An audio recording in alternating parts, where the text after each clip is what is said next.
And we are live with Spot Dodge, a live Nintendo podcast where every single week we react to the latest Nintendo news and talk about the games we are playing. And we react to our technical issues every single week, just like John said.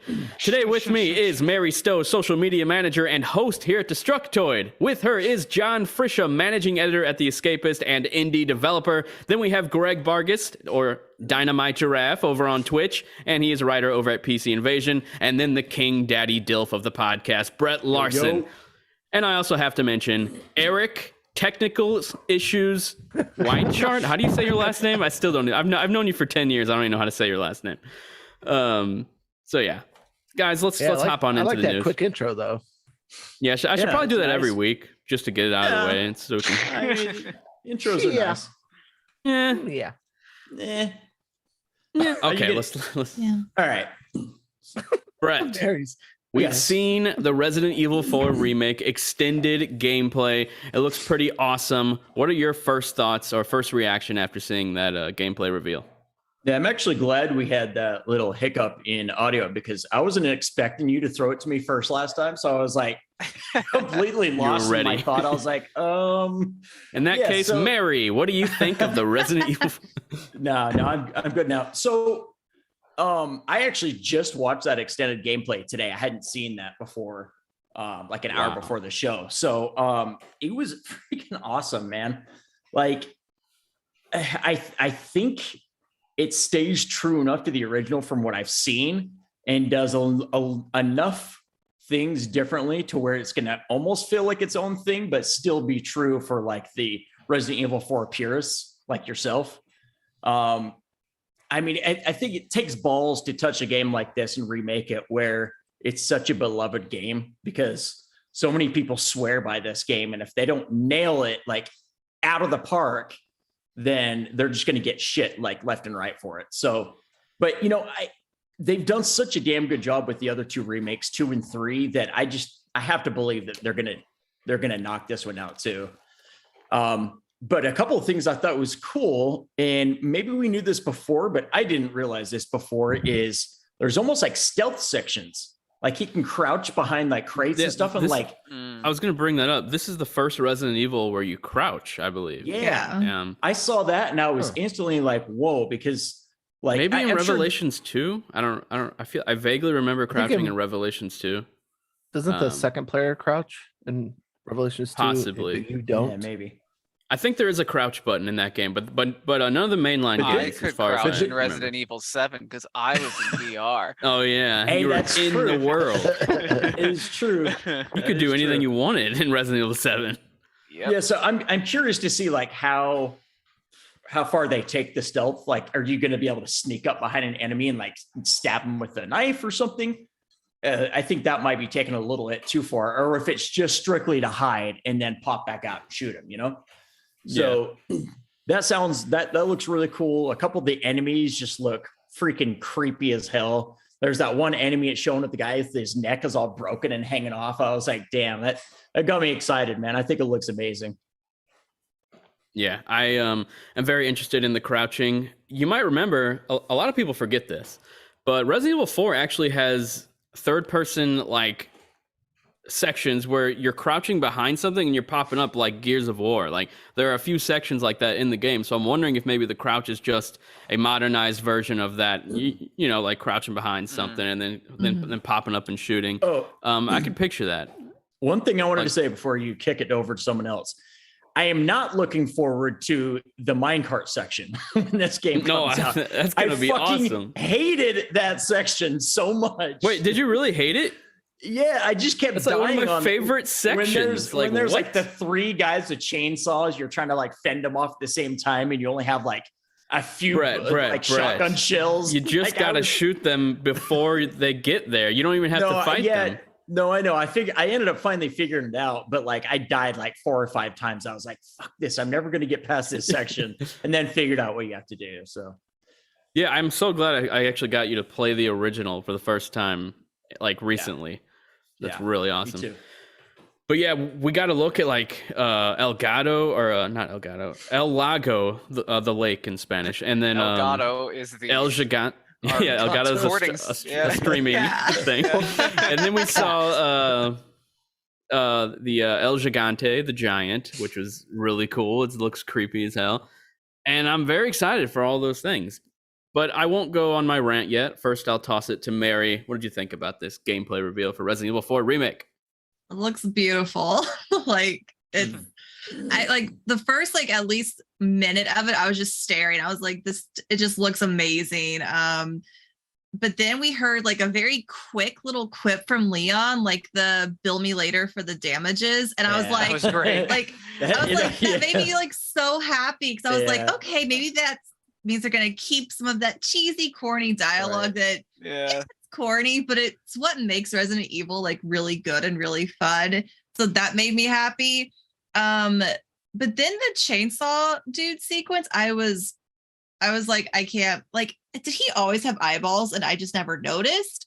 Were they always that crazy looking? And I was like, crap, this game's gonna be so much scarier now. It's all in HD. Yeah. I think part of what made the original scary though is those tank controls, because you're like have to turn and then run and like, you know what I mean? So I wonder if they're gonna, I wonder if what they're gonna do about it, you're not gonna feel as like I think hampered down from controls. I think they could keep that as long as the side step while you're aiming isn't too fast. Like if they keep it almost completely still, but like you can still move slightly, they can still keep that fear of like being stuck while you aim. They almost have to, I feel like, if they're going for the overall Resident Evil 4 vibe. And a few things that I noticed that I want to shout out before anyone else gets to them is that they brought back the follow-up attacks after you shoot someone in the face and they go stumbling away. You can run up to them and do a kick.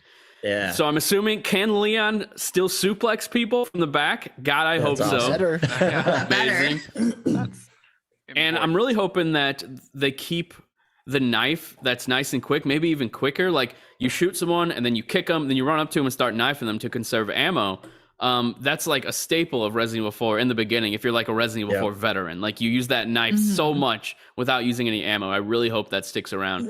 And if we've learned anything from Resident Evil 8, which took a lot of notes from Resident Evil 4, I think the knife is going to be very important. I still have so many questions about like gun upgrades, about finding key items that you can combine and sell at the merchant. I really hope all of that is back. But for the most part, it looks like it's meeting my very high standards for what a Resident Evil 4 remake should be. Very high standards. Aside from the characters, the voice acting, the writing's probably not going to be what I want. There is that one line that Mary mentioned, but aside from that, this looks very serious. And Resident Evil 4 wasn't serious. It had its serious moments, but it was all about the cheese, all about the corn. And I really hope they keep some of that in the game. Like I feel like it's so important to the identity of Resident Evil 4. And I hope they keep the FaceTime talking with the bad guys. Like they have to. But yeah, I have plenty more to say. But first, I'll toss it to John. What did you think? I was surprised by all the new stuff that we saw, because up till now they were really kind of leaning on the horror angle. Like this is a much scarier, like not realistic, but you know, like more like serious. Like serious toned, like Resident Evil 4. But then we see all this new stuff and like it's basically just Resident Evil 4 but prettier, which I mean, which I think I mostly mean is a good thing. Because like, I mean, as we've already discussed 100 times, like Resident Evil 4 is basically a perfect game that doesn't need to be remade in the first place. So like the additions to the action, like the crouch, like that all looks really interesting.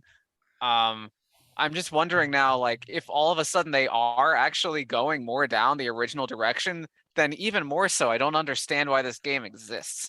Because we already have the perfect game. If I had it my way, and I've said this a million times, they would have just made the original game prettier. Keep the same movement, keep the same like all the audio, keep it the same, maybe redo some like bad audio quality sections. But like I would have loved just like a Last of Us Part 1 style remake for what that was like to the original. But yeah, this is more of a sidestep where it's like, does it need to exist if it's following similar paths but not really doing the same thing?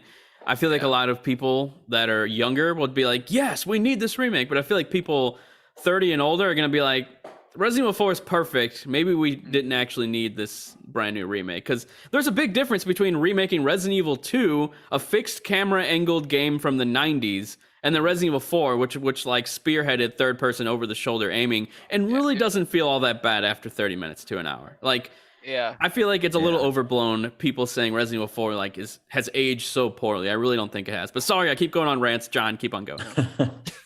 No. RE4 has aged really, really well as far as I can tell. And like as people have already said, like it would make more sense to like do this to Code Veronica, which most people never played, including me. I mean, They that's a commented game- on that, didn't they? Yeah, recently. I think they said something to the effect of like maybe Mhm. like one of those Yeah. non-committal, we're not closing the door, it's possible sort of answers. But like I think with Code Veronica especially, like because so many people haven't played it, they could like get away with murder even more so than like with RE3, where like they changed all sorts of weird crap for no clear reason. Code Veronica, nobody's even gonna know what you're changing. You can do anything to it. Like That's true. Like- Yeah. like that's your license to do whatever you want. So like you'd think there'd be more enthusiasm to remake Code Veronica, but RE4 is like already perfect. So Yeah, Yeah, they no, said absolutely. if the opportunity comes, maybe. okay. Yeah, that's what they so, said. Maybe. Fast. What do you Go. mean? You make the opportunity. Yeah. You're Capcom. Right. It's not like you're like waiting for approval from your publisher. You're the publisher. Yeah, my boss gives me the okay, we can do it. and they're selling like millions of copies on each Oh, game. yeah. Like Oh yeah. Yeah, I was just telling Brett about this. In the last 5 years, it will have been 5 years in like a month, I think. We've gotten Resident Evil 7, RE2, RE3, Resident Evil 8, plus the DLC for those games. 4 games in 5 years. That's And now we're absolutely gonna have insane. a fifth. Mhm.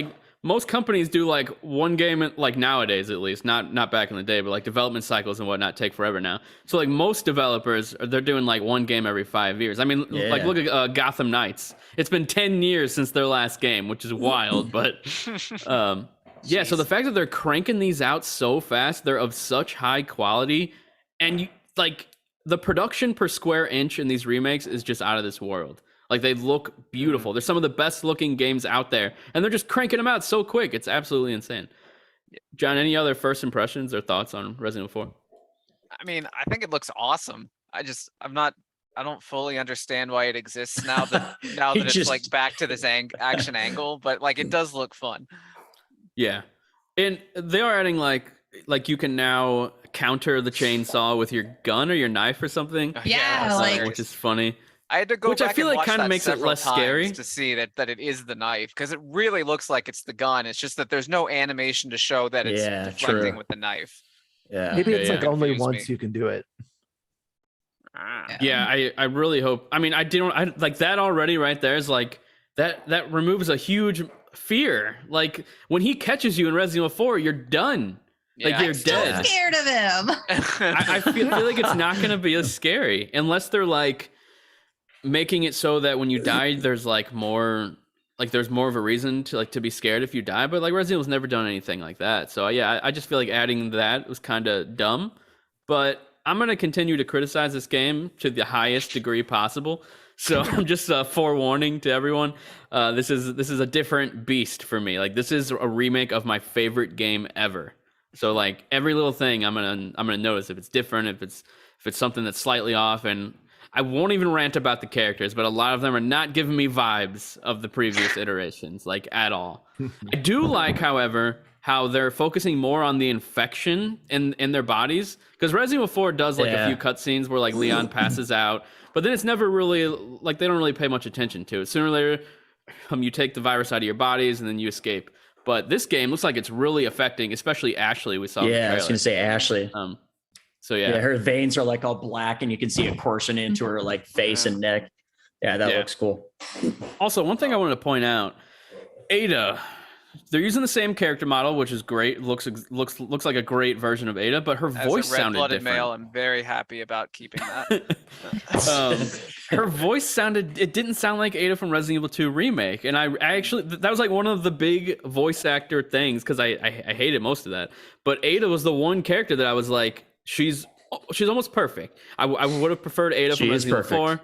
But she's one, perfect. She sounded and she looked like she had the part like perfectly.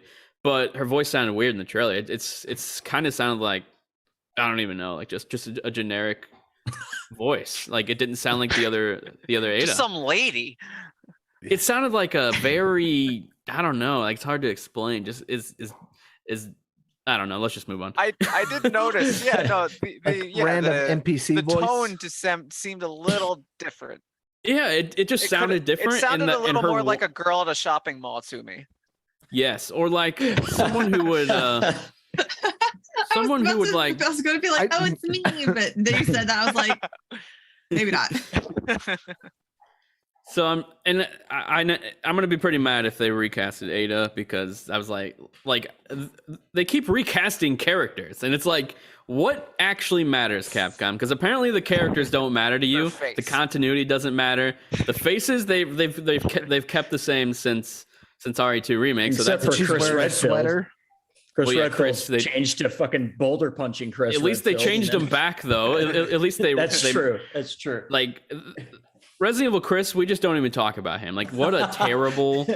Where is his chin? He doesn't even have a chin. Like, he didn't even look like anything like Chris. And he had like a few pubic hairs on his chin. Like, what are you doing, Capcom? Gosh. All right. Next up, we have Greg. What did you think about the Resident Evil 4 remake? I thought it looked pretty damn good. I still feel like, it's like one of those things that I look back at my childhood and like I always like wonder when video game cutscenes were going to actually look like the video games themselves. And yeah, like to a certain degree, what John said, like, why does this game exist? But I do feel like, kind of off of a point you made, Brett, you said you were like, yeah, after 30 minutes or an hour, people might start to feel comfortable if this was a remake and the original controls were in place.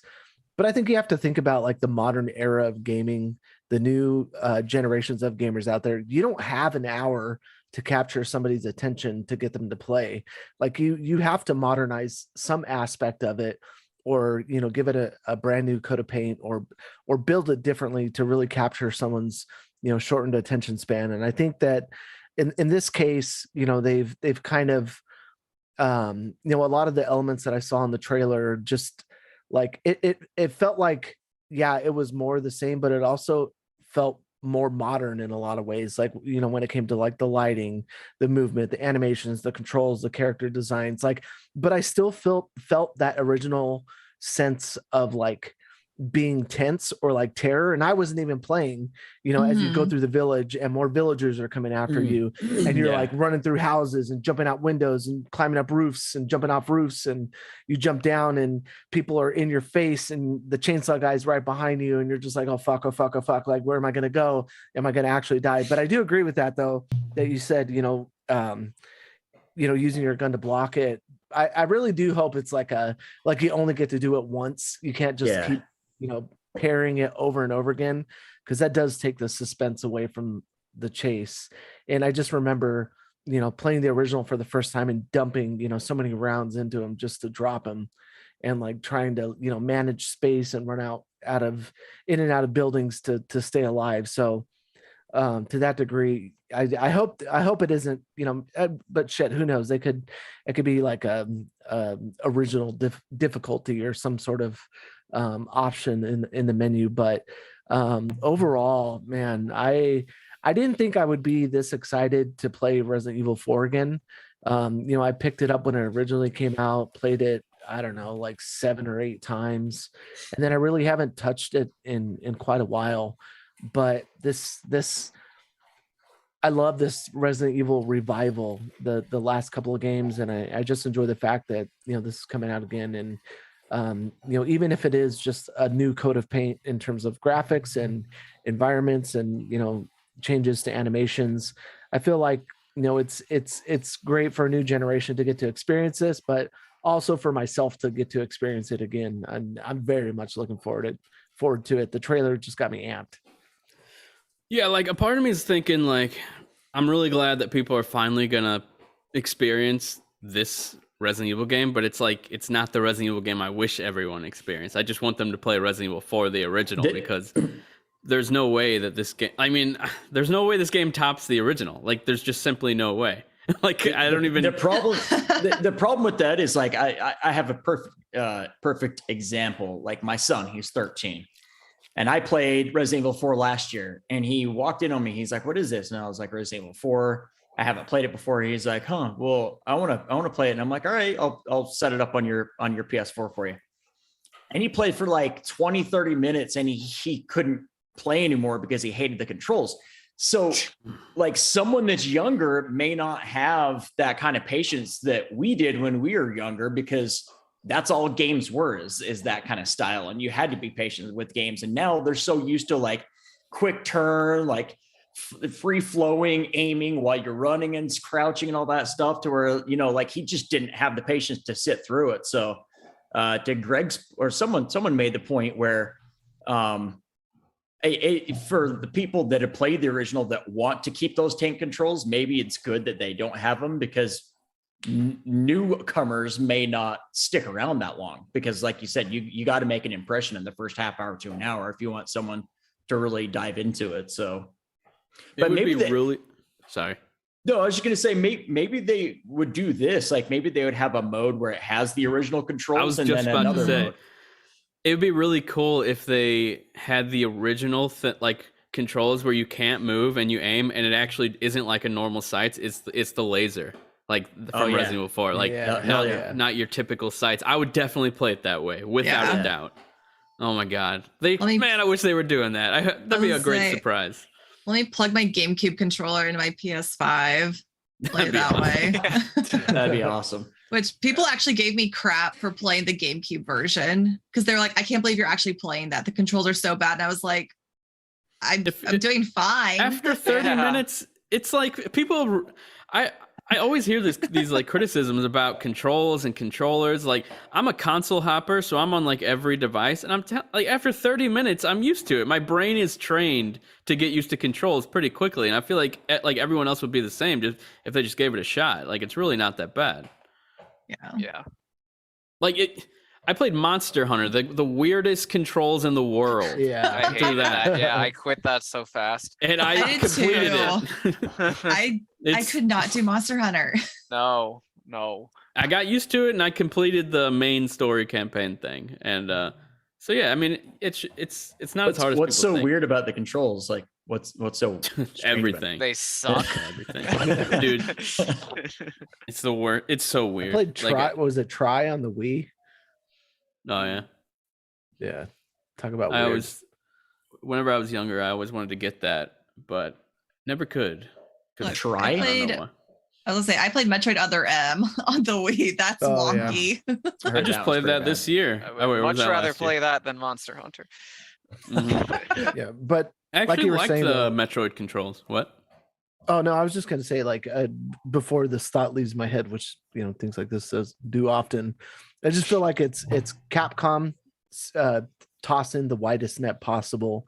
They're gonna get the nostalgic, old timers, the old schoolers for sure. Remember Resident Evil 4, and then they're gonna get, I mean, there's way more gamers now than there ever was, and so I feel like this is just an opportunity to capitalize on that.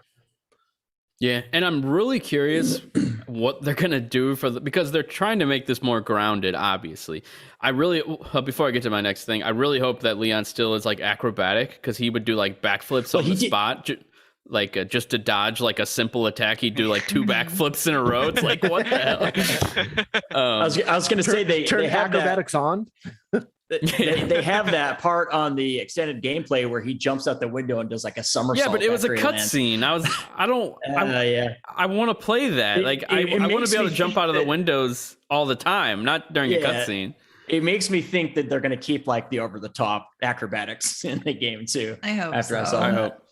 But speaking of over the top, what I was originally going to say, the last third of this game, the island, is a freaking war. There's literally a war going on. There's like a helicopter shooting. The zombies are shooting turrets at you. I really wonder how they're going to handle it in this remake. Like, are they really going to do that? Because that was the most over the top part of the game. I love it, but I feel like a lot of people will be like, "What the hell?" Like, I'm in the middle of a freaking war right now with zombies, basically. Yeah. Well, I mean, The like last plague us disease. Vanquish does that. Like, it's really just kind of over the top, like weird action. I think they can get away with it. Yeah, but Vanquish is way different than Resident Evil. Like, Yeah. Right. like it's Yeah, futuristic. But I mean, like, I still feel The whole feel like it's all like of Vanquish is over the top. semi-serious. Dude, speaking of Vanquish and the developer of that game, we got to talk about Platinum Bayonetta Games. 3. Yeah, Bayonetta 3. Actually, we'll save Silent Hill 2 for last. First, let's talk about Bayonetta, because we just talked a lot about horror, so let's get into something else. Bayonetta 3, the critics have spoken. Destructoid gave the game a 10 out of 10. Who's that reviewed by? Chris, I think? That's the only review that matters, Destructoid, so. Exactly. Yeah, Chris Carter gave it a 10 out of 10. Has 117 comments on the article. Wow. But yeah, it's really good. Yeah, And that comes out on. We haven't played it. Doesn't that come out I played it. Well, Oh yeah, Mary did play Yeah. some of it. Yeah. It comes But out yeah, tomorrow, right? Yeah, Friday. no, in 3 days. Yeah, I think Oh, 28th. Friday. Okay. I was thinking 26. I'm glad it's not tomorrow. Honestly, I'm trying to get through all these damn games that keep dropping. They're so damn. Dude, I know. So yeah, Bayonetta 3 has an 89 on Metacritic, and it just looks awesome. Like I didn't want to watch too much. I watched like a few snippets of someone's review, and I was like, I've already seen more than I wanted to. I saw someone using like a hook shot. I saw someone like it looked like they were roller skating. I don't know what they were doing, but I was like, man, this looks awesome. I don't want to see any more. I just want it to all be a surprise. All the set pieces, I want them to be a surprise. That's what Bayonetta is all about. But John, any thoughts on this critic drop? Was it higher or lower than you expected? Well, I'm hoping some random review will pop up to like bump it back up to 90. I know. Yeah, we need one seriously, game that's this As year. silly that's as that 90. is, because we all know none of this actually matters at all. But Right. but But you know, as a developer though, they're like, fuck, 89. Come on, we just need 1 point higher. Hasn't that happened like multiple times this year? Yeah, there was There's another so many game that was games. 89 too. I'm trying to well, remember. like I think it's like actually been demonstrated with data that a game that gets a minimum 90 Metacritic score, like it actually correlates with a dramatic sales boost. I Yeah. guess 9's the magic number where people who normally wouldn't buy a game, they'll buy it anyway on the strength of the reviews, I guess. So Okay. it needs I have to that talk point. about all the 89s this year. We have I was the born in Cuphead, 89. the Delash. Oh, nice. The Delicious Last Course, 89. Xenoblade Chronicles 3, 89. that was the one I Deathloop, was thinking of. 89. The Nier Oh, wow. Automata Switch port, 89. Bayonetta 3, Jesus 89. Christ. These are actually higher scores than I was expecting. I didn't know there was that many. Yeah. I thought The Deathloop was Stanley higher. Parable, 89. I still need Definitely to might have play been that. higher on Stanley Parable's very PS5. Okay. I was going to ask if any of you guys have played Stanley Parable. It's good. Well, I played the original PC version. Yeah, it's Pretty much the same game though, right? Just extended or something. yeah. I think this new version adds new stuff, which is cool. But like the original version, like I mean, like it's so freaking weird. Like Yeah. I don't know if you can even really call it a video game. It's just like a really amusing experience. That's cool. So yeah. And then there's so many 88s. Neon White, The Last of Us Part 1, Immortality, AI, The Somnium Files, Uncharted Legacy Collection, Tunic, Rogue Legacy 2, 13 Sentinels, Horizon Forbidden West. Wow. Those are all Gran 88. Yeah, those are all 88. Man, Wild. go The play year of 13 high eights. Sentinels. I'm gonna get back to that right after Xenoblade, I promise. Cool. I remember everything. Like I've been keeping it in my that's good. brain, going through it, like what all happened. I can't forget. Yeah. Because I really was enjoying it, but it's just one of them things where it's like I gotta stay with the times because I want to be able to make content on these video games. So Right. I've been playing Xenoblade for like 4 months or more, and I still haven't beat it. I'm at the very end, but I'm gonna beat it before the year's over for sure. Yeah, you will. Okay, All right. but yeah, Bayonetta 3 looks incredible. Just wanted to shout that out. But we also wanted to talk, or at least I wanted to talk about the voice actress drama. Yeah. Last week we talked about it a lot. Helena Taylor came out and said that she was only offered $4,000. Turns out there was a bit of a confusion. And here's what I think happened, all right? Let me break down a bit what I think happened. A bit. Small amount. Dramatic This is lie what- of omission. I honestly don't think she knew she was lying about what she said. I think that she thinks that 4,000 was their final offer for her to voice the game, not the cameo, which what it ended up being. That's what Jason Schreier said. I think that's what she thinks their final offer was. Whenever she said, well, okay, so they offered her 10,000. She said, no, I want more. Then they offered her 15,000. She said no. In her mind, they're going to come back to me with a new number. In Platinum's mind, they're thinking, we're going to find someone else. 11 months go by. She doesn't hear a thing from them until 11 months later. They already got the new voice chat of the new actor. They probably already voiced the game. They come back to her and say, hey, 4,000 and you can have a role in the game. And she's probably thinking 4,000 to voice. I said 15,000 wasn't enough. This is preposterous. What do they think of me? And then she made that video. Boycott this game. This has got to be what happened. It was exactly what Mary and I thought. I remember last week was that there was just a miscommunication, and she thought. So when they said 4,000, that's when she was like, "I'm going to make a video about this final offer they offered me, and not bring up the other offers because those ones don't count anymore." She definitely should have done that, but she didn't because she thought that's in the past. They just offered me 4,000. I'm going to talk about this. And then it ended up being, no, girl, they already hired a different person to be Bayonetta. In a nice gesture, they said, we still want to have our previous voice actress in the game. So let's go see if she wants to at least have a small role because she meant a lot to us. Like, that's what Hideki Kamiya said. Even though he's an asshole, he said, you really mean a lot to us in this role. And she said 15,000 wasn't enough. So to them, that's all they thought she was worth. Whether that's too low is up for her to decide and up for them to decide. It sounds low to me, but my opinion doesn't really matter. And they said, we're going to move forward without her. And then that's everything that happened. Anyone have any thoughts on this whole situation? What even is a cameo? Yeah, I mean, Like, what role really would she know. play? That'd be weird. That'd be Yeah, like having Troy. That'd be like having Troy Baker not play Joel in The Last of Us, but you can have a cameo as like a non-playable character in the game. But see, if you put what if I Troy told Baker, you- though, if you put Troy Baker in that same position, people will be like, "Oh, you need to have Troy Baker. I can't believe they're doing this to him." no, guys, just a coming little up bit with just an one-sided. example, Guys, not like hang that, on, you hang know on. what I mean? One thing I wanted to react to Brett was a different person's playing Joel in the TV series, and Troy Baker has a cameo. That's So, true. yeah. That is true. I was gonna make that same point. I was like, Different. but different. It's though, different. It's but different. Yeah, it's a TV that's show. true. And I just thought that Martin was is fun. in the Mario movie. Yeah, voicing he has a several cameo. characters. That's a good point too. For film, it makes sense, but for a video game, I don't know. What I'm thinking is because this game apparently takes place in multiverse stuff. Maybe they were thinking story-wise, it would be cool since we couldn't come to an agreement on this game. Story-wise, it'd be cool to have Helena Taylor show up at the end of the game, and she's playing the original Bayonetta. And it's like a huge what? I wasn't even playing the original before, and that's why she looks different. It's like Bayonetta as like her Bayonetta 2 look, and it's Helena Taylor's voice. That'd be pretty awesome. Yeah, maybe that's it. Yeah, I could see that. So yeah, that's what I'm thinking. I just think whether she, I don't think there's any ill will. Like I don't think she came in like with that original video purposely lying, because that would be very stupid of her, because the facts were going to come out. All Platinum would have to do is say, okay, look, we did this, this, and this. But the fact that she came out a second time and then revealed that they offered her $15,000 before the 4,000, that like discredited everything she said before. And it actually makes Platinum look like almost in a good light.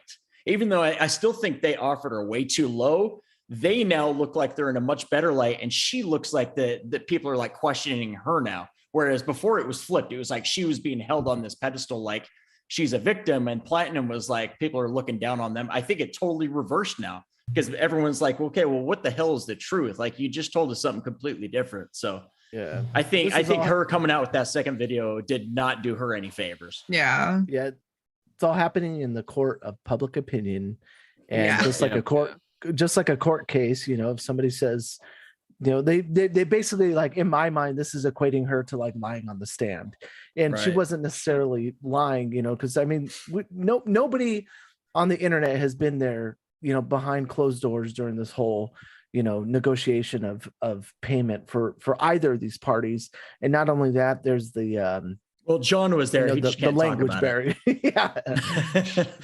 I think he's actually the one running Hideki Kamiya's Twitter account. You son of a bitch. Y'all got what you had coming to you. Insects. Then we have to shout out recently, Kamiya, this girl like tweeted at him, but she was responding to someone who was being a douche. So she was like, "That's rude" or something to someone else. That's so not rude. to. Yeah. Yes, so yes, rude. so rude. And then he tweeted at her, "You're cute, so I won't block you, but beware of my rules." Yeah. Like, what the heck, dude? Dude, the guy's a fucking legend, man. Oh man, I hate that I feel confusion toward him, like, as a person. Like, do I love him or do I hate him? He I'm really is kind I'm of a really piece not of sure. shit, but it's in a hilarious way. I'm all about the guy. Yeah, I know, it's funny. I as just hell. can't tell if I hate him or love him. He's like the kid in your friend group that you love to pick on, but you don't want to believe. Exactly. Okay. That kid was me. Yeah, exactly. Did Helena Taylor delete her Twitter? I don't see it anymore. No, it's there. Yeah. Huh. Maybe I'm I'm just looking typing at it it wrong. right now. No, Two L's. I wanted you. to.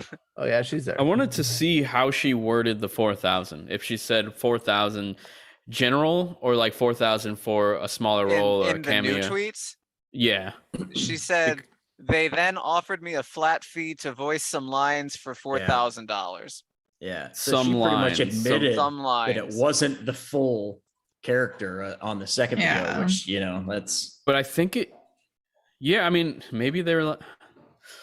Maybe she didn't know how many lines. Like, what if it was only literally a line, and they were gonna give her 4,000, like, for that cameo? Like, I'm telling you, my multiverse theory is probably right. Just like everything else I said, it's got to be it. It's got to be it. But yeah, let's move on to the next topic, which is Alan Wake for Nintendo Switch. One of my favorite games of all time, actually. It's a terrible port. It's called Alan Wake Remastered, and it looks worse than the Xbox 360 version significantly. So I just wanted to shout that out. We like to shout out things that are good and things that are bad here on the show. It's the first Don't time play a Alan Wake on remaster Switch. has looked worse than the original. Go Switch. I don't know. Last was part one. Looked worse than kidding. the original. And some lights, it did actually, but Out of we your won't talk mind. about that. Out of your mind. And some lights, you gotta admit. Okay. Let's talk about what we're playing. Getting through the show kind of fast today. So first we'll start with John. What have you been up to? All right. Well, I've continued playing Dragon Ball The Breakers, which the Still miracle fun? continues. Yeah. I'm getting better at it. It's becoming even more fun. So for those who could use a reminder, this is the Dead by Daylight ripoff, basically. Like, except I've never played Dead by Daylight, so I don't even know how much or how it's ripping it off, but that's the fastest way to describe it. Let's squad up. We'll do it. We'll play some All rounds right. together. So it's funny. I didn't even realize that like there was an option to select which bad guy you want to be when you're selected to play as the bad guy. So like I kept wondering, like, man, why do I get Cell every time? I want to play as somebody else. It's because I didn't tell the game to play as somebody else. So I finally found that option, and I played a couple games as Frieza. And the first game I lost, but the second game was so satisfying. I not only won, but I actually killed every single individual person on the good guy team, and it Wow. ruled. Like Frieza has like those death lasers that shoots out of the one finger dramatically. So I kill the last person, and it flashes on screen that like all the survivors are dead. And I was like, "What? I killed everybody! What?" Like, That's awesome. like you can win by if you destroy all of their like means of escape, then you win. And that's how I'd always won up till now. But this time, like, no, I actually succeeded in hunting down and killing every single person. And it was even more satisfying because you can collect the Dragon Balls during a match as a good guy or as a bad guy, and you can wish for different things, but the only thing people ever wish for is more power. I guess it's the best one. So if somebody even got the Dragon Balls, they got maximum power, which is actually pretty dangerous even against the bad guy. And I still managed to beat him. I hit him with a death ball and I shot him.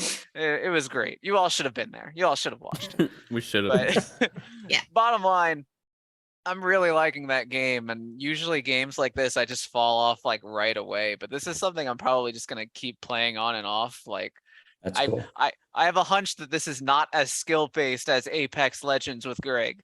I have Get a the hunch hell out of here. this this will be very likely like an eternal jank fest that just happens to be really, really fun.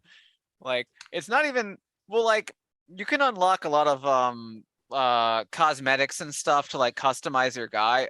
Honestly, I don't even care about that. Like I just like playing the game and trying to win the matches, and I don't really bother with the other stuff much. So like I don't know, if you're hardcore into Dragon Ball, like I don't see why you wouldn't have fun with it, because I am. And I don't play online. But yeah. And beyond that, I beat Mega Man 10. And I beat it without much trouble. So I'm wondering why I didn't just, do that when it came out however many years ago. But you can totally tell Mega Man 10 was made for people that had played 9 other Mega Man games. If you've never played a Mega Man and you jumped into Mega Man 10, you'd be like miserable and hate yourself. Like the challenge is there and it's really fun. It's just that if you've played every other one, you're kind of used to it. So that's cool. And last but not least, I ended up getting a review code for the new Star Ocean game that's coming out from I think it's called Tri-Ace, and it's being published by Square Enix. Yeah, I think I can, because as far as I know, where I left off last night is I think where the demo that's available to everybody ends. So Okay. I guess I'm talking about a demo everyone's had access to for like a month or two or something. But it's the trailers kind of made it look like it was going to be like this open world RPG sort of deal. And so far it's really not. It's fairly linear, but you can like glide. You can like do like these aerial boosts and you can like hover down afterwards. So Nice. it's linear maps, but you can just like chuck yourself across the area by just boosting over and over. And if you don't want to fight something, that's fine. Boost, boost. Even the basic run is like super fast by RPG standards. So you can just like bolt it wherever you want to be. So like if you're bored, you can just literally run past everything. So so far I'd say the actual story and everything's very traditional. Every match has just been mashed square to win so far. But I don't know. I think some games these days are overcomplicated, and at the moment at least, I'm just appreciating that it's like, all right, kill, kill, kill. Now back to jumping. Whee! And that's the game Nice. so far. So yeah. I like gliding in games almost as much as I like hook shots. There you go. So yeah, Hook early shots. first impressions. I'm feeling good about this game so far.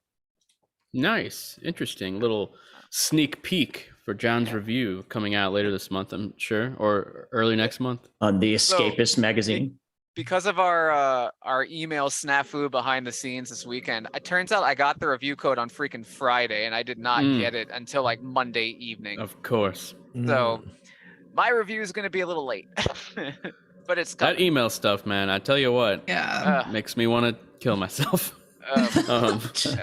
I lost access to so many conversations I was in the middle of, and I don't know the email. Yeah. Yeah. I was like several important Escapist sponsor conversations. Pause. Because lost my email. But Man. anywho. But yeah, next up, actually, guys, let's talk a little bit about Silent Hill, because I forgot about that. So before we go to Greg, Greg's playing Boner Jam 9000. It looks like that's what's on the list. So before we get to that, let's talk about Silent Hill. Bloober Team. I was right about. Well, I guess everybody was right about that they are making that. But unfortunately, Kojima Productions is not making the next Silent Hill game.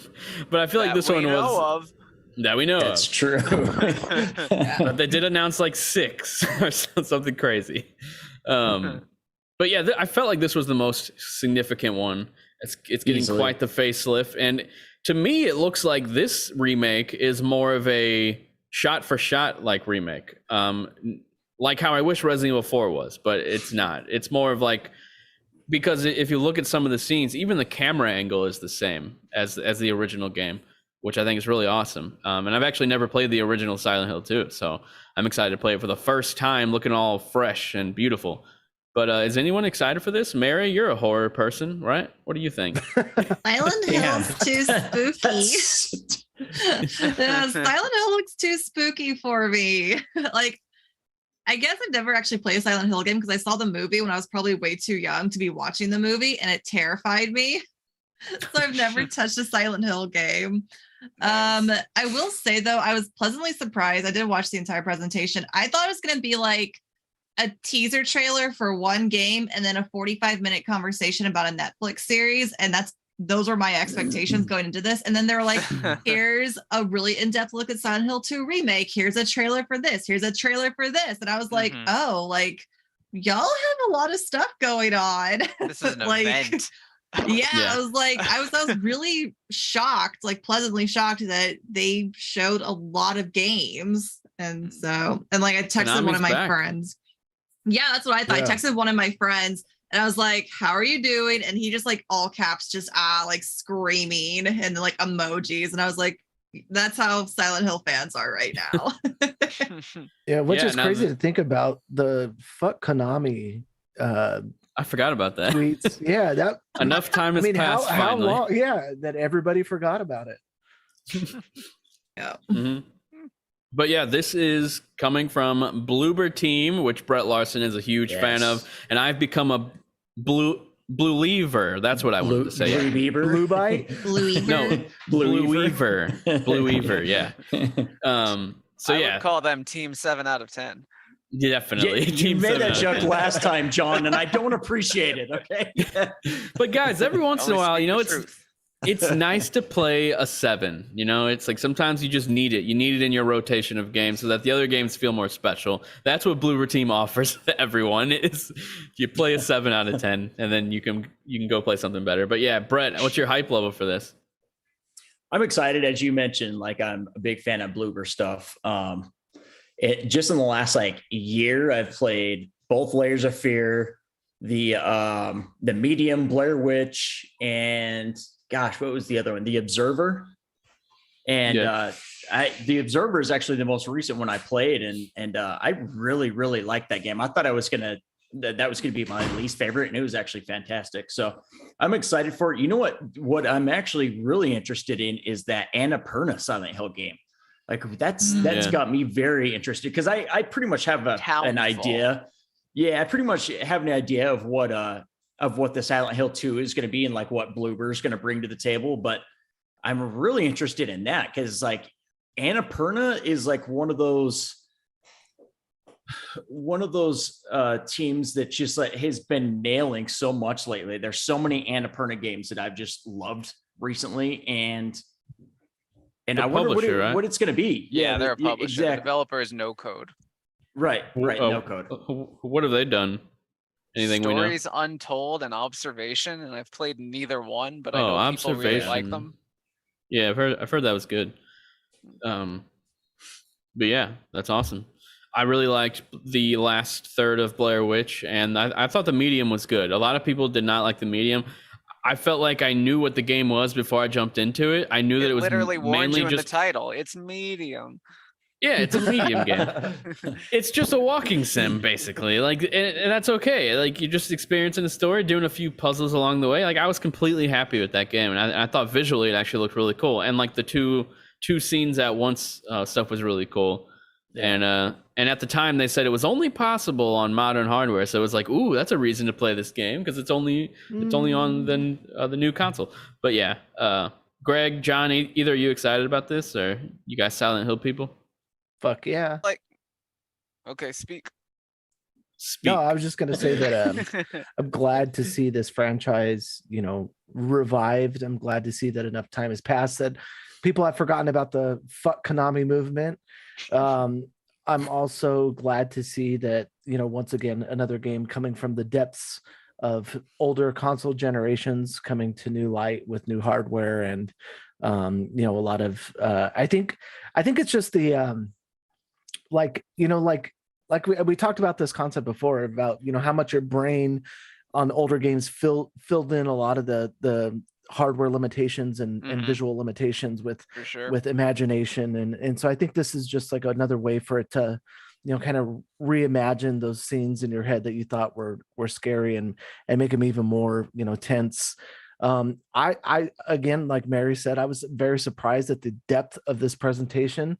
I didn't think there was going to be like, this felt like a modern Konami. Maybe they've gutted a lot of the riffraff that was there, that was, you know, limiting, you know. I doubt that, but yeah. Or maybe their just PR team has gotten better, but you know, it's, who knows, maybe they have to answer more to their shareholders, being 22% of that being 10 cents. So, you know, maybe they want to, they're, you know, feet being dangled over the fire to churn out something good. I have full confidence in Bloober. I thought it was really cool that they talked about, you know, the collaboration between the teams.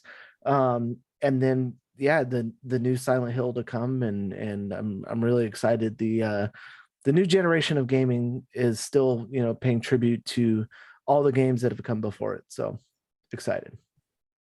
Awesome.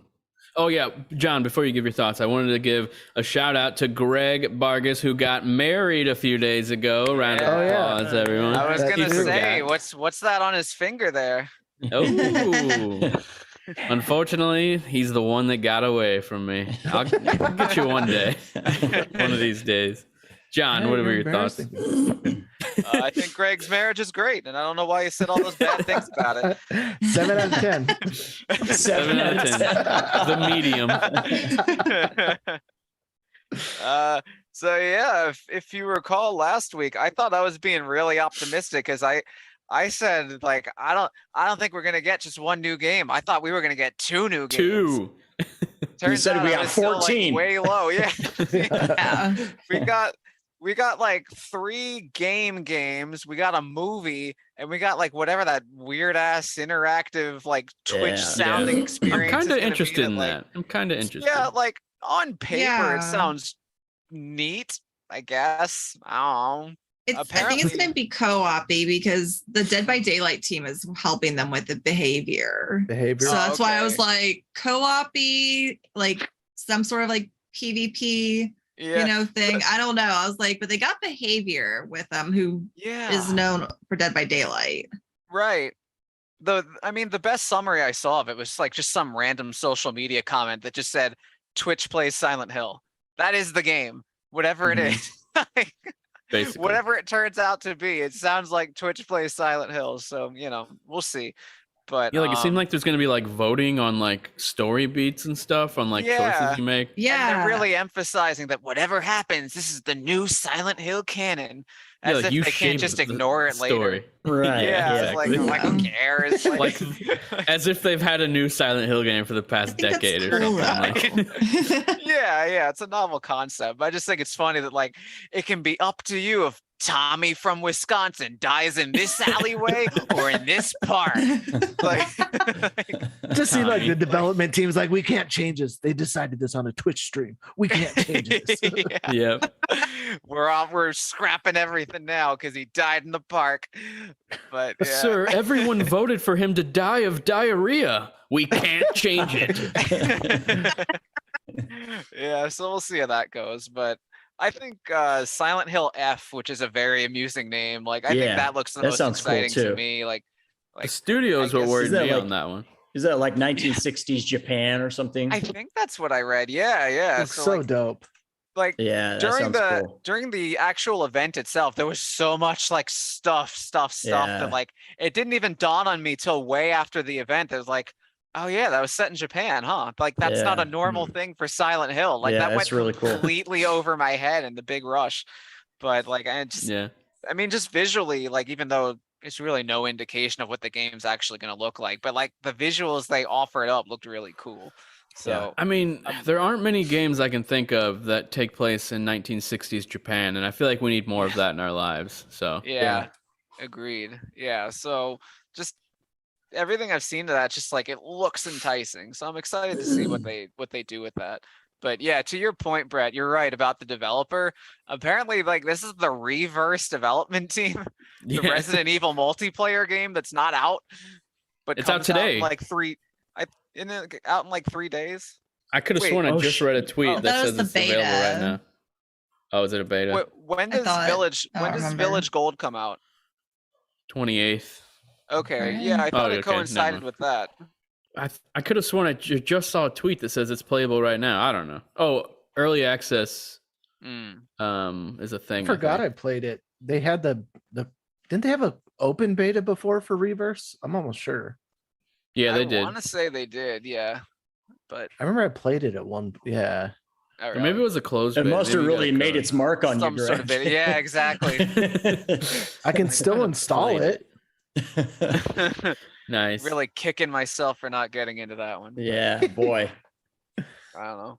But yeah, I don't know. Like, I mean, well, and again, this is like random tweets from like people who claim to know things, but like I read that allegedly Bloober Team's being, quote, like kept on like a really tight leash with this remake of 2. So I wouldn't be surprised if that does end up being more or less just like an up-res, kind of like Last of Us Part 1. Yeah. So I don't know, like just like a significant graphics overhaul, but like still the same skeleton. Yeah. So if that happens, then like that kind of gives F like even more leeway to just go and do whatever. Yeah, to just be bonkers. That Silent Hill F looks really cool. That scene where the girl like sits up and there's like flowers growing out of all parts of her body. You're like, what the fuck is this? Yeah, that's looks wild give it stuff. to me.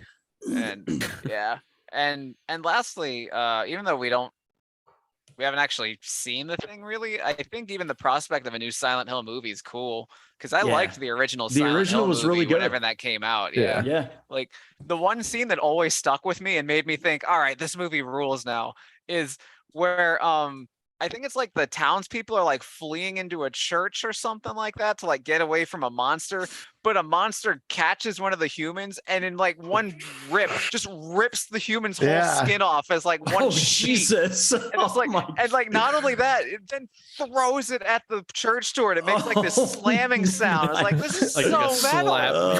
This rules. Like, that's awesome. I don't remember that. I'd never seen. Well, I remember that only because that's like not something I've seen in a horror movie.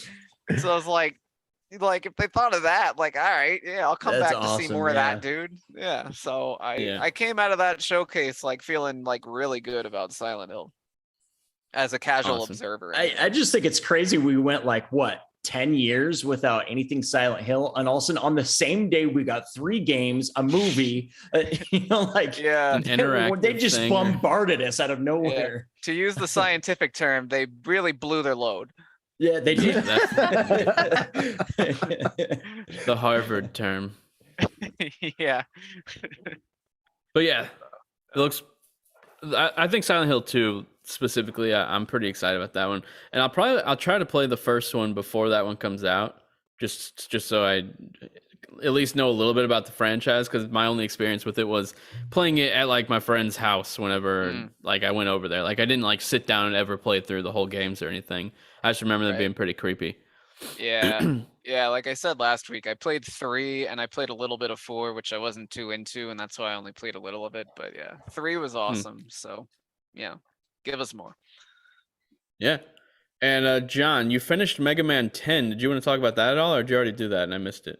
Talk about it. I very quickly talked about it. Yeah. Okay, sorry, my bad. That's all right. Greg, what are you playing? And aside from Boner Jam 9000 and Hentai Lovers Unite? Hentai Lovers Unite. Well, I'll tell you that the new Hentai Lovers Unite is far better than the original. Unite is what it's called. It's milky. The factions are finally coming together and agreeing to be a team. No, but I've been playing a little bit more Apex. I didn't really get to play too much this last week just because I don't know, I was a bit married and stuff. But but for the most part, it just getting ready to finish out the season in Apex. Same old, a little Rocket League. But I did get into the closed beta for Hyenas, which is both cool and shitty because it's under heavy NDA and I can't tell you nothing about it. So other than all right, I'll ask you later then. Creative Assembly and Sega, that's about it. Oh, okay. Well, I guess we'll just skip on straight to Mary then. Mary's still playing Breath of the Wild, Dead Cells, and Cult of the Lamb. How's that going? Yeah. I was in kind of like a funky, like I couldn't decide what to play last week. So I just kept playing Breath of the Wild. I picked Dead Cells back up. And then Cult of the Lamb got this fun Blood Moon Festival little event that's happening. It's not a DLC, it's just a nice little seasonal event, which I didn't expect them to do. I knew they were going to do DLC at some point, but I was like, oh, it's like only until November 10th. And it's just like a fun, quick, easy. It's nothing like new to like the gameplay or the story. But like there's just fun little things you can do to like get new decorations for your little home base. You can get new follower forms. So it's a fun little reason to get back into Cult of the Lamb. And then also the music that plays whenever it's like the Blood Moon time is like 10 out of 10. There's like a new music and like it changes like the atmosphere of your like your cult base. So it was really fun. Cool. Well, that's awesome. Sorry, I got a very important text message from Dan. Dan, you interrupted. Yeah. So anything else going on? Or are any rants or anything crazy you want to talk about? I pre-ordered the special edition for Resident Evil 4 Remake. Ooh, what does that come with again? A really nice statue of Leon. I have no idea where I'm gonna put it. The burning question is, does Leon have a dump truck in the statue? Yeah, He or is he better. just Please sculpted. We've only seen the one photo of him. I requested via just me, probably. Did I tweet it? I don't think I did. I think I saved it in my drafts. I want a full 360 of it. I was like, I need to see like all the details. The details. But email Capcom. They dropped the We pre-order want links the like dump truck. on my birthday, and I was like, happy birthday to me. I'm pre-ordering this really fancy collector's edition. So I have that Nice. to look forward to. I forgot what else it comes with. It comes in like a fancy box. There's probably some in-game stuff. I can't remember if there's I was any other just like looking at it. physical items aside from a really nice Leon statue. Just Oh, his like yeah, the ass. map. There's a map that Yeah. comes with it. And there's an art book and a poster, There it special is. box. Yeah. So Yeah. yep. Cool. I just saw that That's it looks like it's like all like sold out at GameStop. Yeah, so they announced it during the live stream and I immediately was like, where's the link? I was like, I need the link. I need to know where. And so I was going to the Twitter accounts that like I followed that have like when things drop. So I was just like sitting on the GameStop website, like, okay, I'm ready. I have to get this. And get it, you did. I did. I How succeeded. much was it? $199. You I think wish. it might have been Does $250. it come with Yeah, the that's game? what GameStop Holy said. shit. Yeah. Does it come with So- any game? I doubt it. No. Download Yeah. code. It does No, come with the game? It comes with The the game. physical? Yeah, it's Oh, okay. it comes with the steelbook. If they throw a download code in a steelbook, I'm gonna be annoyed. I do not like that trend. Isn't that what they Oh, did with picture God that. of War? Yeah, think so. Ragnarok. Yeah. Yeah, I'm not a they fan did. of that. I'm like, That's there better pretty be a lame. disc in So there. stupid. Yeah. Like, I mean, Yeah. like, I get that, like, there's the digital version, like the digital PS5, and like you can't put a disc in it, but like, how many Yeah. people that only own the digital version are people Are that gonna would be buy a interested in this Yeah. physical one in the first place? Yeah, I'm pretty sure, and Eric just said the game is physical because like I panicked because I think someone misread that like Mm. the voucher codes are for like the in-game stuff, which DLC, I yeah. accept DLC is gonna be a game code. But I Yeah. was like rushing to it. I was like, I'm not gonna cancel it anyway because I still want the statue because it looks nice. But I was like, if I swear if it's an empty steel book on my bookshelf, I'll be so annoyed.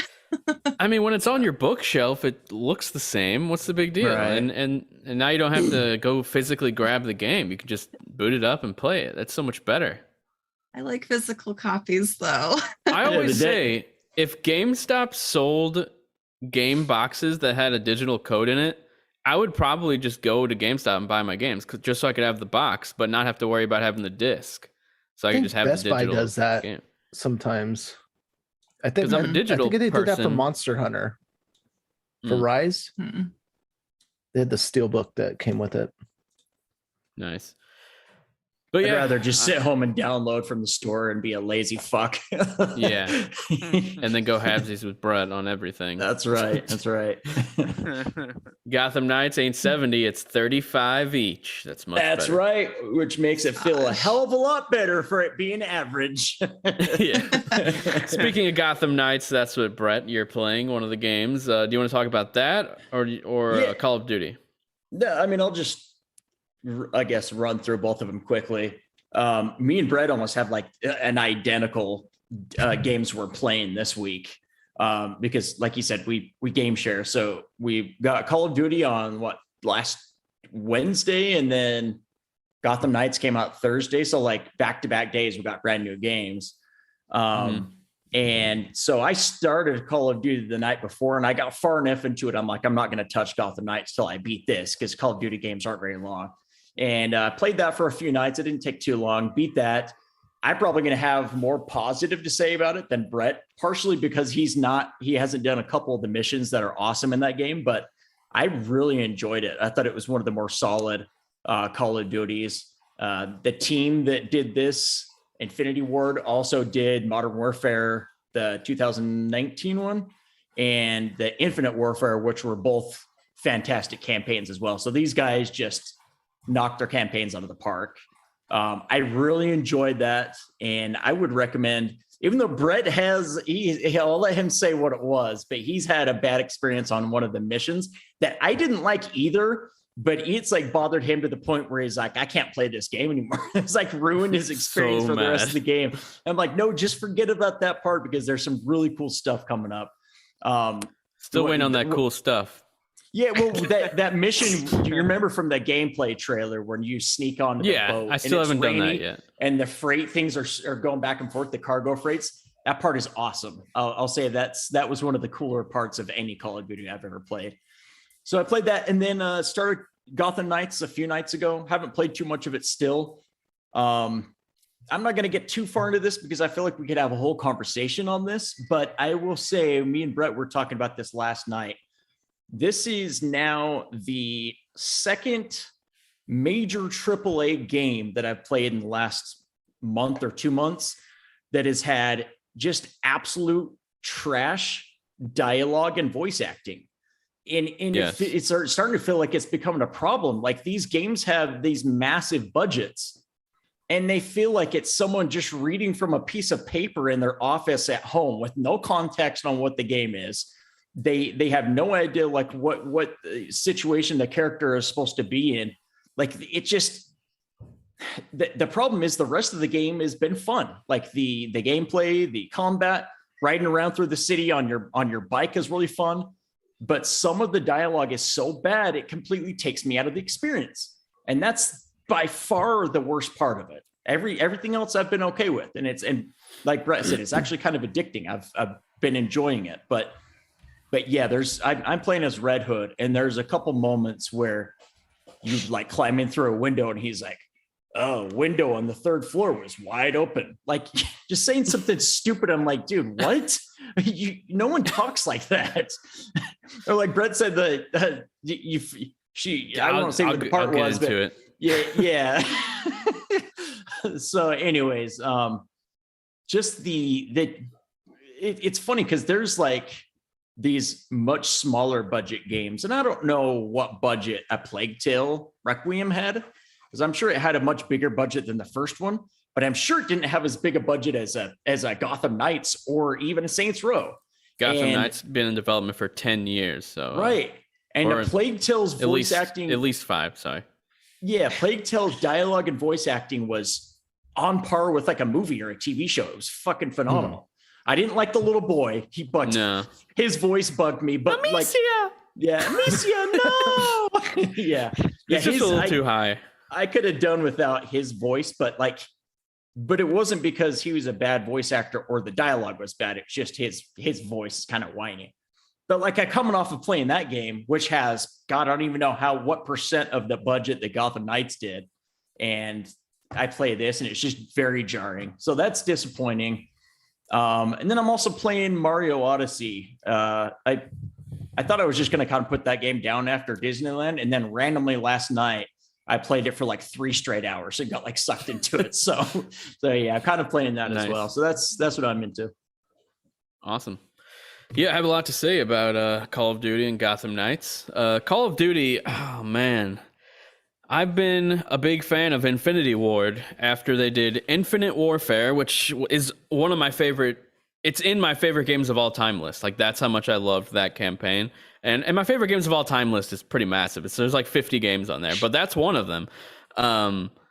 And I really loved Modern Warfare 2019, and it was gorgeous. The pacing was amazing.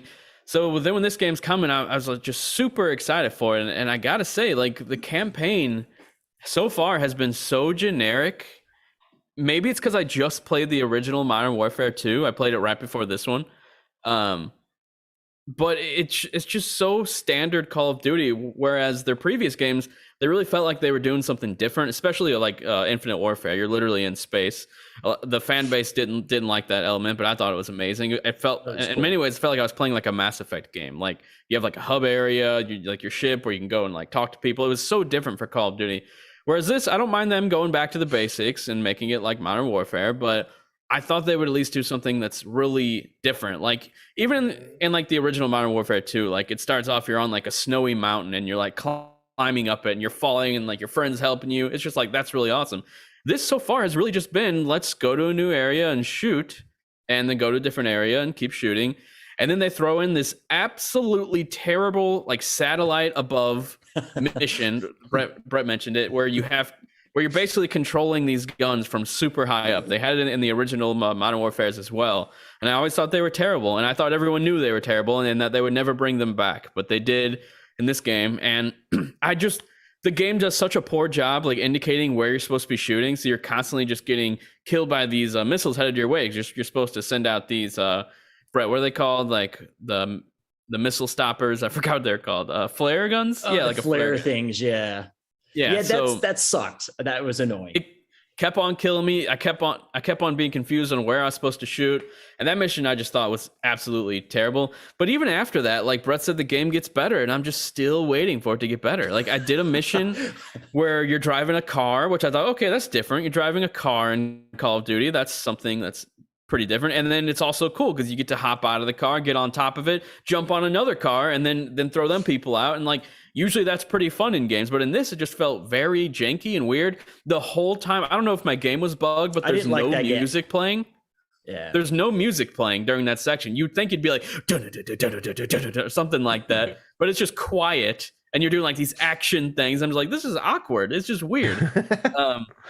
So that section, as cool as it could have been, it wasn't. In Advanced Warfare, the campaign actually had a similar thing. You're on a highway jumping from car to car, and a lot of it's done in cutscenes, but you are actually jumping from car to car, and that was freaking awesome. I felt like freaking the Winter Soldier in that game because of the way they had those exosuits. They could do like super powerful stuff.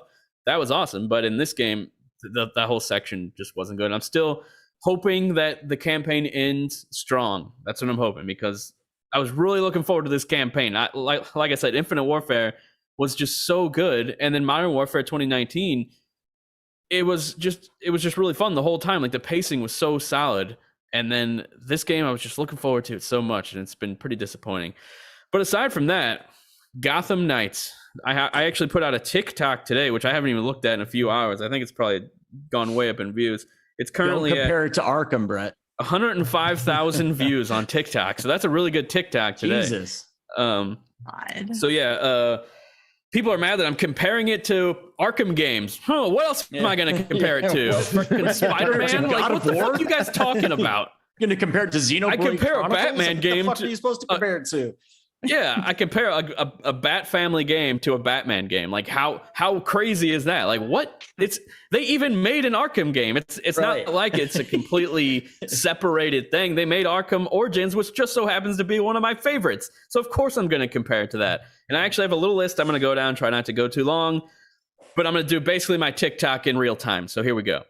The detective stuff isn't very good. It's not nearly as good as Arkham Origins, which was the best detective stuff of the entire Arkham trilogy. The RPG elements feel almost pointless. You go in, you upgrade your suit, you walk away. You're not really thinking about how can I really get my character at its max? And you're not really thinking about any of that stuff. You go in, you buy a new suit basically with XP points, and you walk away. And the customization is cool. I'll give it that. The customization for the suits is really awesome. But while the suits look really cool, the character models look like 2014 PS4 graphics. Like, they don't look very good. I'm pretty disappointed in the visuals overall, especially considering the development cycle this game has had, which there were like early reports that this team was making a Suicide Squad game that got canceled. But I'm assuming this game has been in development for at least 7 years out of those 10 years, at least 7. And this is what they came out with, which is pretty disappointing. The structure of the game, letting you play as 4 different characters, is pretty cool, but it also hinders the storytelling because you have to be able to be 4 different characters in a cutscene. So no matter what, no cutscene mid-game is going, or like mid-mission is going to feel very impactful or emotional or matter because whoever you're talking to has to be able to say whatever they're saying to one of 4 characters. So it's like there's no like connection there. Like, and there's a disconnect the whole time. Brett mentioned it earlier. It felt like the voice actors had no context to what was happening in the game. They didn't know if it was a serious moment, a joking moment. There's one section. This is minor spoilers. I don't think anyone will care. Batwoman falls in a hole below the city. Oh my God. And falls on son of a bitch. Hundreds of dead bodies that are skeletons. And I'm like, wow, this is dark. This is really cool. Like, the environment is so serious. And Batwoman's reaction is like, oh man, these poor people. Like, what? What? You would be scared. You would have some type of emotion. You would like hyperventilating, like, oh my God. I feel like she would be scrambling to get up, and push away. Yeah. There was nothing, dude. She's like, golly gee. Oh, dear. Basically, Ew. It's basically that. And then there's one section, actually it's right before that. You're in this dome with this dude he literally gets murdered in front of you. A dude gets murdered. And keep in mind, the Bat family, they don't kill. So death is a big deal to them. So he gets murdered and she's like, that poor man. I'm like, what is the direction on this acting? I'm like, what is going on? In every single conversation, you can tell that there was no direction on what the scenario is. Like, all right, you're in a very serious situation where you have to be extremely quiet because you're inside of a rich dude's mansion. There's guards swarming everywhere, and you have to be like focused when you say this next line. And it's like, oh man, I wonder what Robin's doing right now, or something stupid like that. Like, Robin never had to deal with this, or just something completely random. Like, first off, be quiet because there's guards everywhere. You could easily get killed, but no, everything has to be a joke in this game, and it really reminded me of Saints Row. And it's even worse in this game because the environments, Gotham, is so serious looking. Right. Like, everything is so serious looking, and it's completely tonally off from the writing. What? I was gonna say, at least Saints Row, it's like this goofy bonkers game anyway. So like, exactly. Like, it made sense. Cheeseball dialogue at least made more sense, even though it still sucked. But in this, like, this is supposed to be like Gotham's a very dark atmosphere, and like these people are just talking like it's like they're just going out for a Sunday stroll. You know what I mean? It's just so like weird. And I literally put in Arkham Knight just to see like what's the tone of this game, and the tone of the Arkham games is so like serious and brooding, but also toes the line between comic booky / like corny-ish kind of. I'm like, oh man, I wonder what the Bat's doing. He's gonna be here soon. Like, you hear that acting, and it's like, okay, this matches the world good, even though it's like really dark and serious. But this game, man, just the dialogue between the characters is so off, and I just feel like I gotta blame Mitch Dyer. No, I'm just kidding. Yeah, it's all his fault. Please, yes, any chance you can get to blame Mitch Dyer for something, take advantage. But yeah, did he work? Aside from that, the traversal. What? Did he work on this game? Yeah, he did. He did. Did some writing on it. It'd be extra funny if he was not involved at all. That'd be funny. Still blaming next time. Next game, he's getting blamed for. But yeah, aside from that, the traversal doesn't feel as good as the Arkham games. And I'm sorry for comparing it to a Batman game, this freaking Batman game. God but forbid. The bike is kind of cool. You can spawn it right in front of you at any time, hop on it, pop a wheelie, and like go through the city. And then it's like, wow, I feel like Batwoman in the city right now. I wish it wasn't at 20 frames per second because that's really turning me off a little bit. I'm not even a frame rate guy, but a solid 30 would have been. A solid 30 is all I need to be happy, but this game does not meet that requirement in the open world, unfortunately. And yeah, that's pretty much it. The combat, I guess, doesn't feel nearly as good as the Arkham games. It's totally different, so I'll give it the pass, but even though it's different, mechanically it just doesn't feel right. And I don't know if it's going to take upgrades, but I feel like a game shouldn't take upgrades to feel good to play. And that's another thing. The game starts you with no gliding, no means of transportation aside from your grappling hook. Yeah, and I'm like, wait, you're literally, Batman's already dead, and you haven't even gotten your wings yet. You can't even glide. Like, why do they call you Batwoman? Why don't they just call you Woman? You don't have bat wings. Like, I don't even understand. Grapple Woman. The grappler. So yeah, that bothered me kind of. And they force you to do side quests to get it, and it's like, and the thing is I had fun doing the side quests because, well, I was forced to, but it's like, don't make me do side quests to earn a simple means of gliding whenever you could have just made it an interesting open world and made me want to do it to begin with. And I feel like I would have, but now I feel like I've gotten my fill with side stuff since I did that. So now I've just been going through the main mission. And it's not really challenging at all. The stealth is broken. Forgot to mention that. Stealth rarely stealth works. is terrible. It doesn't. In the previous Batman games, when you were up on like a what's it called? Like one a of those gargoyle. Yeah. You weren't getting saw no matter what. Even if it was like 5 feet above the people, there was like there were rules at play. The rules in this game are that they're going to see you no matter what, no matter where you're at or what you're doing. Even if you're in the pure darkness, even if you're up high, like they see you. And I'm like, what? Like, and then it's like you're forced to do the combat, which doesn't feel as good. And all of this leading up to the moment where I say, I'm weirdly addicted to the game. It's still fun being in Gotham. I hate you. It's still like, no, I like being in Gotham. He's right though. Such awful critiques of it, or especially the main mechanics of it, and you still, I'm addicted to it. Well, the thing is like, it's been 7 years since the last game.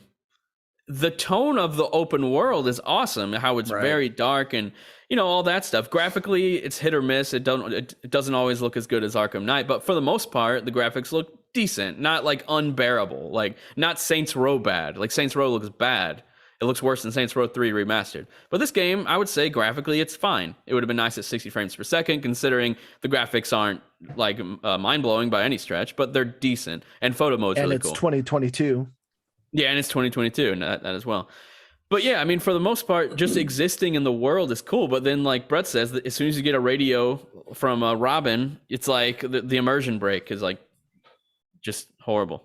Like, just can I acting ask this and too? The writing. I'm not gonna play it. I haven't played it, but like in terms of like, okay, so like for the glide mechanic, just in general, like how big is the world? Does it feel like you need it to explore every aspect?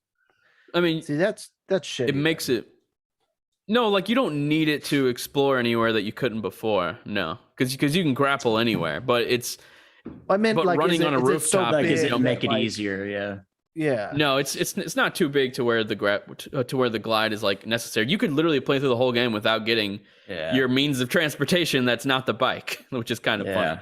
Yeah, the bike kind of makes up for not being able to glide because the bike that goes fast as hell. So yeah. But I wish you. This is a super nitpick. There's this effect when you're riding your bike that's like on the sides of the screen where it's supposed to look like wind, and I just wish I could shut it off. Like it doesn't look good. Yeah, it's like that blur or something. It's like the lines, like Halo Infinite. I shut that off. I'd say one thing real quick before we finish. Like one thing I was disappointed with in the combat is there's no like, unless you can with other characters with Red Hood, you can't counter like you could in the Gotham games. Like when you like when you see a guy's about to hit you and you hit triangle and you stop it and counter punch him. Yeah, that was one of the coolest. Like I loved that about the Arkham games is like how you could just rally combos, and it felt so free flowing. This feels so like hit a guy twice, roll out of the way, hit a guy twice. It's definitely not satisfying combat. I really wish this game wasn't structured how it is, how they wanted people to play co-op. I really wish it was just a single player game where you're playing as Batwoman or Red Hood, probably Batgirl. I feel like that would have been a good choice because her dad also died in the universe. So losing Batman and her dad, all hope is lost. Could have done something really serious while also trying to figure out the final mission that Batman was doing, which is figuring out who the Court of Owls are and what their deal is. Going down into their like secret place and seeing all the dead bodies, like it could have been so good. Yeah. It's all there. It's created, but they wrapped it in terrible acting and terrible story choices and a terrible structure. Like it shouldn't have been a co-op game. Like I don't even know anyone who's playing it in co-op, to be honest. Like I've seen no one playing it in co-op. I don't see how it would be fun, really. It might be fun, but it's like we'd have to be in the same exact spot in the game, unless you want to redo missions and stuff. And it's just I don't know. I really feel like. And with the detective stuff, I feel like they made it super simplistic because they knew when you're playing co-op, you wouldn't want to stand around and figure out detective stuff. You want to go fight people. But the game, it really would have improved the game to have better detective elements, especially since the team did so good with Arkham Origins. Like, I don't know. I just have so many complaints. But all in all, I'm somewhat entertained by it. I'm enjoying it enough to keep playing and keep playing it quite a bit. So I'll have final thoughts on it next week. I probably will have beaten it by then. But we'll also be talking about Bayonetta next week. So that'll probably take up the whole conversation. Man, what a couple of weeks. Plague Tale, Gotham Knights, Call of Duty, Bayonetta. Like, geez, man. What a nuts couple of weeks. And then God of War a week and a half later. God of War's, Sonic. Yeah. Yes, Sonic Frontiers. Our favorite game of this podcast. Guys, I'm feeling like I might not even be able to get Sonic at launch. I'm spending too much money on games right now. I just dropped 60 on Bayonetta. Now I'm about to get God of War. There's too many games. But wait, when is Sonic Frontiers?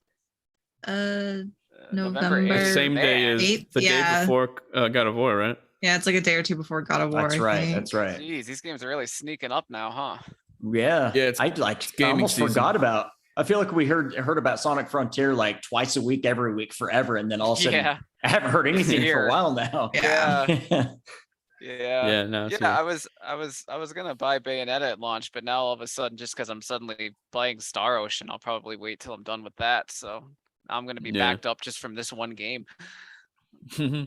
There's too many games, and like I've been like getting the urge to play some older games. Like Persona 5 Royal just came to Game Pass, so that's like tempting to try. Like not try, just like play. I beat the original. I actually never played Royal, which is kind of crazy since I'm a huge Persona fan. But that game was so damn long that it's like, do I really need to dedicate the time again to experience that? I'm not. That's 1/3 the same.